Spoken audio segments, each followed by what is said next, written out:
SEO plus AI equals same SEO.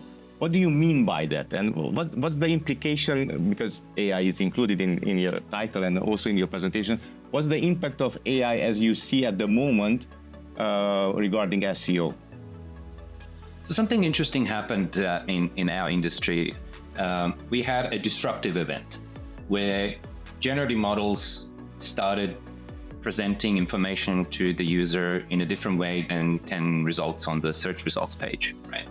So to me, that's a presentation layer and a little bit of decision making in the background, but still very much search engine driven. So in the past, we used to call them chatbots.